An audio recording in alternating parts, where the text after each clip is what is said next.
Hello बच्चों, आप सभी को टैलेंट इंस्टीट्यूट में स्वागत है। हिंदी सिनेमा और उसका अध्ययन डी स्कूल का पेपर चल रहा है, फाइनल 6 सेमेस्टर का। तो इसका बहुत सारा क्वेश्चन अपलोड हो चुका है और ये नेक्स्ट है कि फिल्म पीके और बजरंगी भाईजान की समीक्षा कीजिए। ठीक है, समीक्षा के लिए एक मैंने और फिल्म का पहले अपलोड किया है, मुगले आजम। ठीक है ना, अब ये 2 फिल्म और है जिसके हम समीक्षा करेंगे। ठीक है, इस फिल्म में क्या है। फिल्म पीके एक एलियन दूसरे ग्रह के प्रणाली के द्वारा अपने घर वापस लौटने के लिए किए गए संघर्ष की कथा है।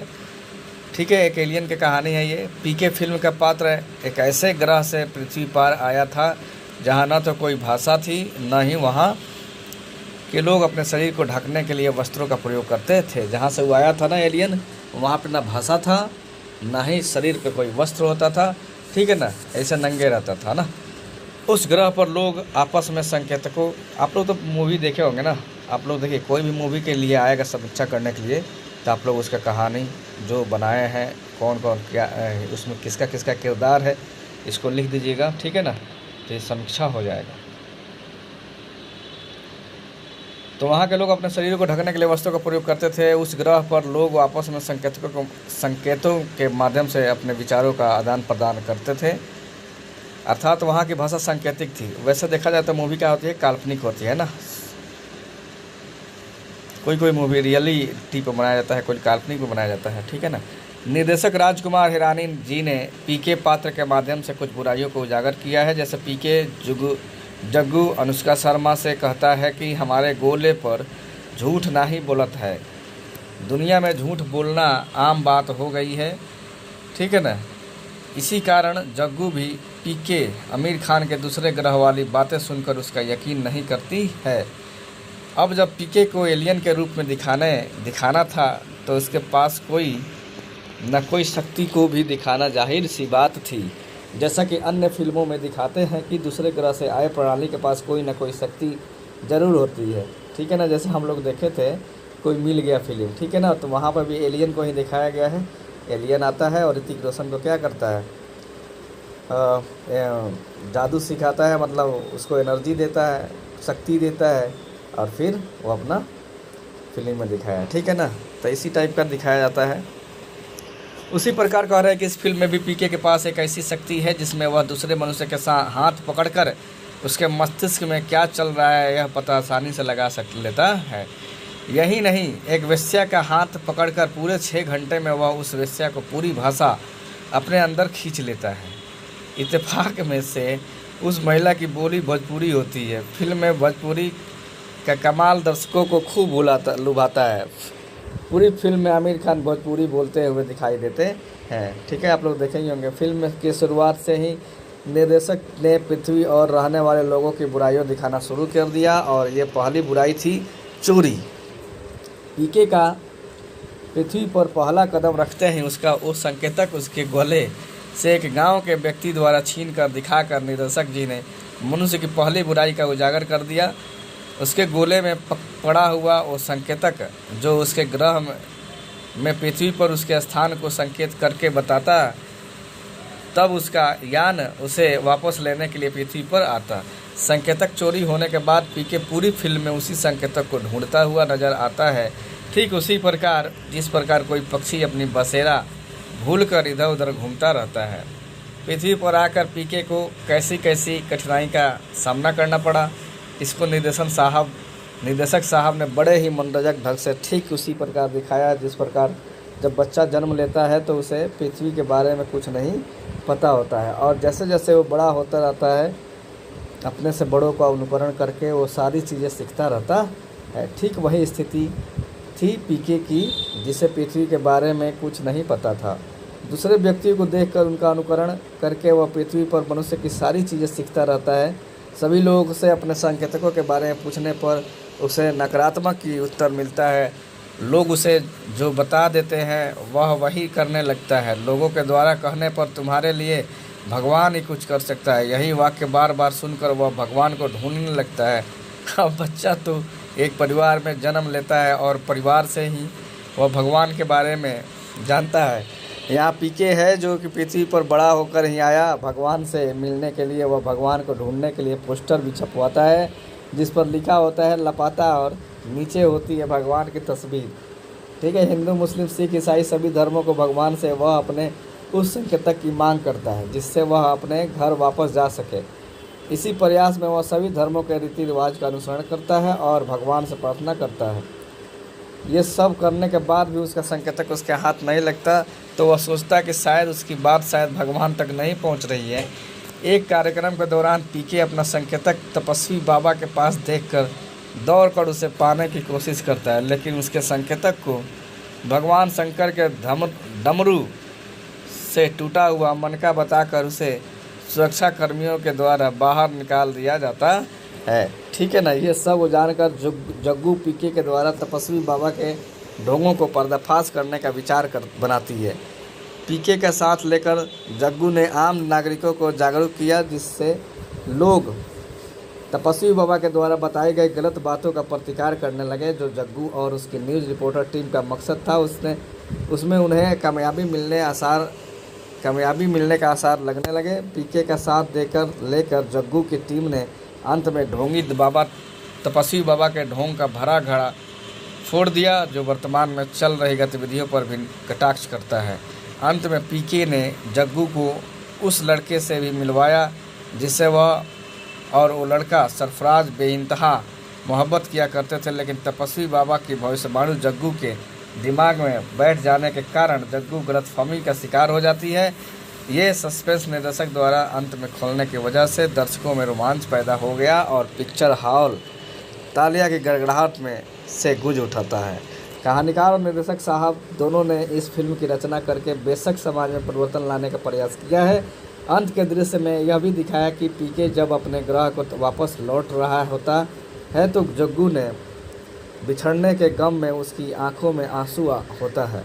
आखिरकार पीके का जग्गू से प्यार होना भी दिखाना था, नहीं तो मुख्य भूमिका में आमिर खान और अनुष्का अधूरे से जान पड़ते। लेकिन शादी इसलिए नहीं कर सकते थे क्योंकि पीके आमिर खान एक एलियन है और उसे घर वापस भी भेजना था। फिल्म के माध्यम से पीके की पूरी टीम ने सभी धर्मों में व्याप्त अंधविश्वासों को खुलकर विरोध किया है, समाज में फैली हुई बुराइयों पर कटाक्ष किए हैं। चोरी करना, झूठ बोलना, बेईमानी करना आदि तो नकारात्मक रूप में अच्छी तरह प्रस्तुत किया गया है। अभी मैंने देखा था कि एक उत्तराखंड में धाम है। उत्तराखंड में कहाँ पे है, जहाँ पे 15 मिनट पूजा के लिए या 1 घंटे के लिए, आधा घंटे के लिए जो वहाँ पे पैसा लिया जाता है। ये हम अंधविश्वासों से पूछना चाहते हैं कि क्यों लिया जाता है पैसा पूजा में।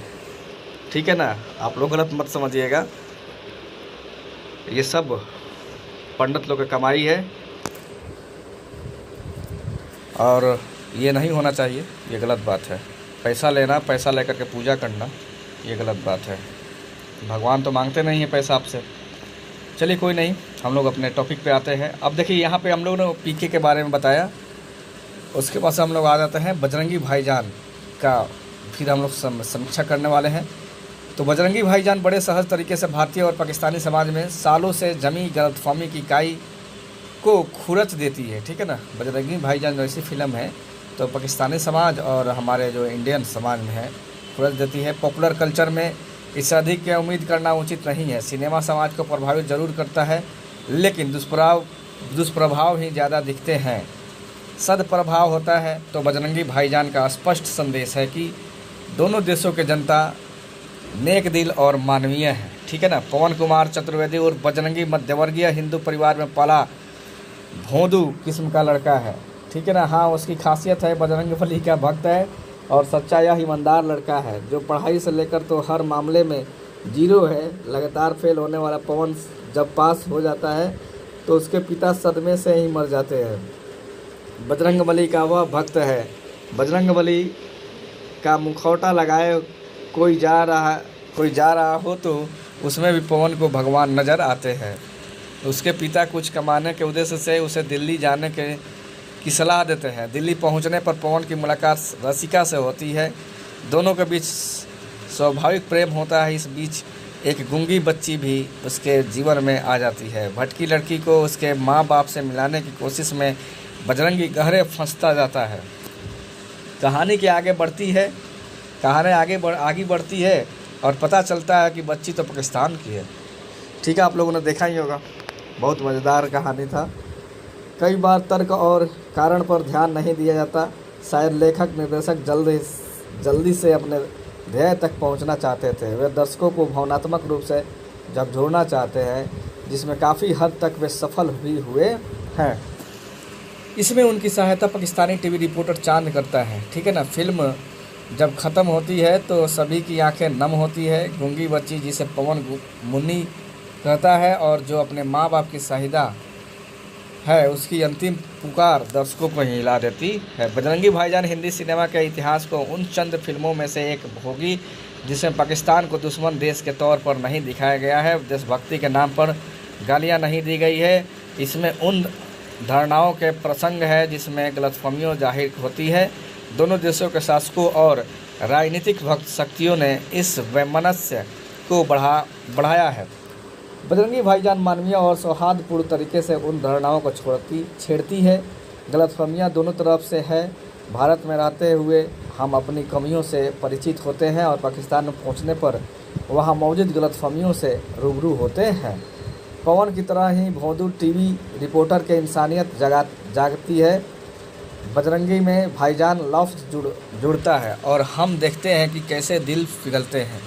सरहद पर खिंची कंटीली तारों के बीच बने फाटक के दरवाजे खुलते हैं।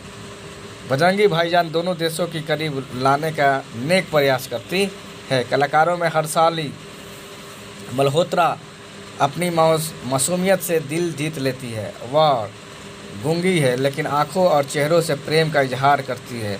नवाजुद्दीन सिद्दीकी की मौजूदगी फिल्म के आगे बढ़ाने के साथ चांद वही रहता है। ठीक है ना। नवाजुद्दीन सिद्दीकी ही चांद रहता है, बना है उसमें, जो कि पाकिस्तानी न्यूज़ रिपोर्टर है। आप लोग तो देखे ही होंगे। भी बनाती है। वे दर्शकों को मोह लेते हैं। उनके किरदार और अभिनय में सादगी है। सलमान खान का किरदार इतना सरल और प्रभावशाली है कि वह दर्शकों को अपने साथ लिए चलता है। बात खूबियों की करें तो फिल्म दूसरे भाग में काफ़ी मजबूती से पर्दे पर आती है। दूसरे भाग में इंटरटेनमेंट भी ज़्यादा है और भावुक सीन्स भी है। नवाजुद्दीन सिद्दीकी के आते ही फिल्म में इंटरटेनमेंट का तड़का लग जाता है। सलमान अपने भोले भाले किरदार में सफल दिखे। शाहिदा के किरदार में हर्षाली आपका दिल जीत लेगी। धर्म और दोनों देशों के भी सोच पर भी बढ़िया तंज है।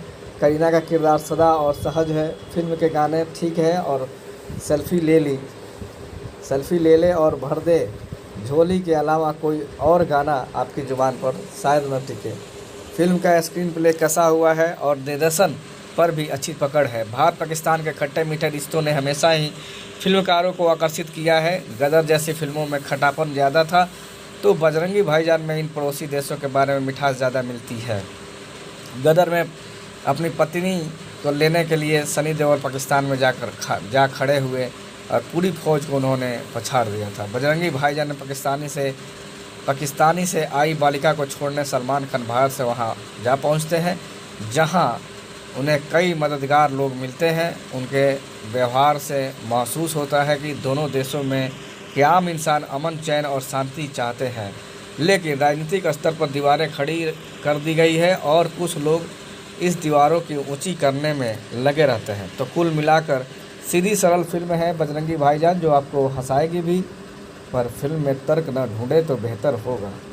बजरंगी भाईजान का कमर्शियल फॉर्मेट में बनाया गया है और हर दर्शक वर्ग को खुश किया गया है। हिंदू मुस्लिम Bharat Pak emotion romance comedy बिल्कुल सही मात्रा में है और यह फिल्म इस बात की मिसाल है कि कमर्शियल और मनोरंजक सिनेमा कैसे बनाया जाना चाहिए। दर्शक सिनेमा हॉल से बाहर आता है तो उसे महसूस होता है कि उसका पैसा वसूल हो गया। विजेंद्र प्रसाद ने बेहतरीन कहानी लिखी है जिसमें सभी दर्शकों वर्ग खुश करने वाले सारे तत्व मौजूद है। फिल्म के स्क्रीन प्ले भी उम्दा लिखा गया है और पहले दृश्य से ही फिल्म दर्शकों को नब्ज पकड़ लेती है। शुरुआती दृश्य में ही मुन्नी अपनी मां से बिछड़ जाती है और दर्शकों की हमदर्दी मुन्नी के साथ हो जाती है। मुन्नी का राज खुलने वाले दृश्य जिसमें पता चलता है कि पाकिस्तान से है बेहतरीन बन पड़ा है। वह पाकिस्तान की क्रिकेट में जीत पर खुशी मनाती है और बाकी लोगों उसे देखते रह जाते हैं। इसी तरह मुन्नी का चुपचाप से पड़ोसी के घर जाकर चिकन खाना, मस्जिद जाना, उसका एक एजेंट द्वारा कोठे पर बेचने वाले सीन तालियों और सीटियों के हकदार है। पाकिस्तान में पवन को पुलिस, फौज और सरकारी अधिकारी परेशान करते हैं, लेकिन आम लोग जैसे चांद, नवाजुद्दीन सिद्दीकी और मौलाना ओमपुरी उसके लिए मददगार साबित होते हैं। एक बार फिर कुछ बेहतरीन दृश्य देखने को मिलते हैं। फिल्म के क्लाइमैक्स में भले हीरो सिनेमा के नाम पर छूट ले ली गई हो, लेकिन इस इमोशन से भरपूर है।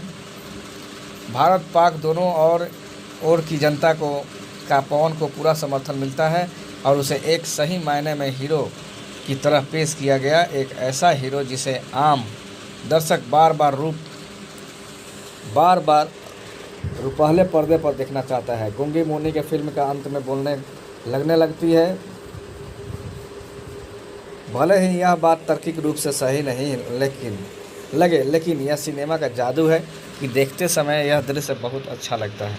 निर्देशक कबीर खान ने फिल्म को बेहद संतुलित रखा। उन्हें पता है कि कई लोग इसे हिंदू या मुस्लिम के चश्मे से देखेंगे, लिहाजा उन्होंने कहानी को इस तरह से प्रस्तुत किया है कि किसी भी को भी आवाज़ उठाने का मौका नहीं मिले।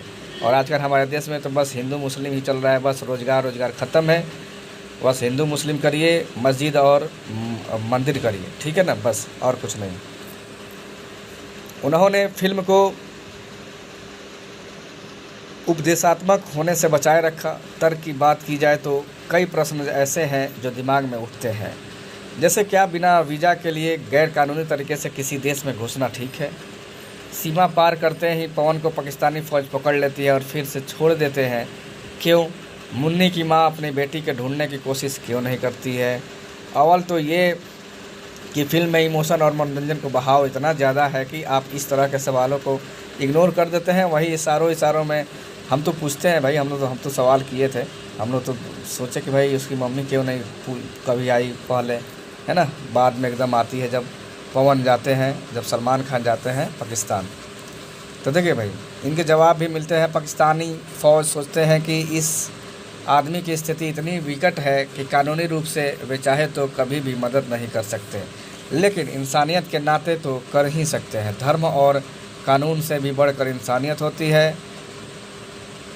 शायद इसलिए अंत में पाकिस्तानी सैनिक पवन को रोकते नहीं हैं और बॉर्डर पार कर भारत जाने देते हैं। सलमान खान की मासूमियत जो पिछले कुछ वर्षों से खो गई थी, वो इस फिल्म से लौट आई है। उन्होंने अपने किरदार को बिल्कुल ठीक पकड़ा है और उसे ठीक से पेश किया है। वे एक ऐसे हीरो लगे हैं जिसके पास हर समस्या का हल है। हर्षाली मल्होत्रा इस फिल्म की जान है। उसकी भोली मुस्कुराहट, मासूमियत, खूबसूरती कमाल की है। हर्षाली ने इतना अच्छा अभिनय किया है कि सभी पर भारी पड़ी है। उसके भोलेपन से एक पाकिस्तान का घोर विरोधी किरदार जो कहता है कि यह उस देश की है जो हमारे लोगों को मारते हैं, भी प्रभावित हो जाता है। संगीत और संवाद के मामले में फिल्म कमज़ोर है। सेल्फी ले ले रे खास नहीं है। चिकन सॉन्ग की फिल्म में ज़रूरत नहीं थी और यह गाना नहीं भी होता तो कोई फ़र्क नहीं पड़ता। भर दो झोली ज़रूर अच्छा है और तू जो मिला का फिल्म में अच्छा उपयोग किया गया है। बजरंगी भाई की जान की सच्चाई और मुन्नी की मासूमियत दिल को छूती है। बजरंगी भाईजान की शुरुआत कश्मीर की बर्फीले वादियों से होती है। वही 2 घंटे 43 मिनट के बाद वह बर्फ़ आँखों की ओर में पिघलती महसूस होती है। बीते 6 वर्षों में यह पहला मौका है जब सलमान की फिल्मों ने मनोरंजन करने के साथ ही दर्शकों, खासकर उसके फैंस को रुलाया है। यूँ तो भावुकता का पाठ पीक में भी पढ़ाया गया था, लेकिन तब डेविल को हैंगओवर ज़्यादा था। यह फिल्म 2009 के बाद से सलमान खान और उनकी फिल्म को लेकर बने तमाम पूर्वाग्रहों को तोड़ती है। फिल्म की कहानी स्वीट और सिंपल है, जिसमें मारधाड़ और करिश्माई स्टंट्स की कोई गुंजाइश नहीं थी। यह अच्छा है कि न तो कबीर खान और न ही सलमान ने ऐसा कोई रिस्क उठाया। ऐसे में लंबे अरसे बाद अपने हीरो को एक संजीदा किरदार में देखकर अच्छा लगता है। उससे भी अधिक खुशी तब होती है जब अब तक सलमान के धुर विरोधी रहे आलोचक दबे हुए शब्दों में सही फिल्म की सफलता और इसमें सलमान की सराहना करते हैं। शाहिदा मुनी के किरदार में हर्षाली फिल्म की जान है। वह वाकई फिल्म की ट्रम्प कार्ड है। बिना कुछ बोले हुए हर फ्रेम में उसकी मासूमियत सब पर भारी पड़ती है। करीना कहीं से ज़्यादा कुछ नहीं है, लेकिन वह बेसुंदर लगी है। फिल्म हर पहर के लिए एक गीत है। सलमान की एंट्री से लेकर दरगाह पर इबादत और रास्तों पर की मशक्क़त तक हर समय कोई ना कोई गीत चलता रहता है, क्योंकि सब कुछ सिनेमा नहीं होता। फिल्म में कुछ सीन ऐसे भी होते हैं जो गले नहीं उतरते। मसलन अंतिम सीन में लोगों द्वारा सीमा पर लटके ताले की तोड़ना और नैतिक बनकर अपनी सीमा में ही खड़े रहना। पाकिस्तानी सेना के व्यवहारिक अंदाज से इतर अवाम और सरकार के सामने सरेंडर करना, या फिर शुरुआती सीन में शहीदा का ट्रेन से उतारना, लेकिन ऐन मौके पर ट्रेन की सुरक्षा में पहरा दे रहे घुड़सवार दल का गायब हो जाना। और इतना चलता है क्योंकि सब कुछ असल जैसा हो तो वो सिनेमा कैसे कहलाएगा। और फिर मनोरंजन भी एक बात होती है, लेकिन यह भी सच है कि ज़िंदगी सिनेमा नहीं। यह फिल्म पाकिस्तान में भी रिलीज हुई है, सरहद से लेकर यह फिल्म पाकिस्तान में भी रिलीज हुई है, ठीक है ना। सरहद से लेकर सियासत तक पाकिस्तान की सेना और सरकार से कोई उम्मीद पालन अब बेमानी सा हो गया है। ऐसे में उम्मीद यह है कि कम से कम सरहद पार हमारे भाइयों को भी बजरंगी भाईजान भावनात्मक डोर में बांधेगी, और वो भी शाहिदा पवन कुमार चतुर्वेदी और चांद मोहम्मद के बहाने पल रहे सियासी तनाबाना से इत्तेफाक रखेंगे, क्योंकि दोनों मुल्कों के रिश्तों में कभी तो सुबह आएगी। भाईजान में हम एक अलग ही सलमान खान को देखते हैं,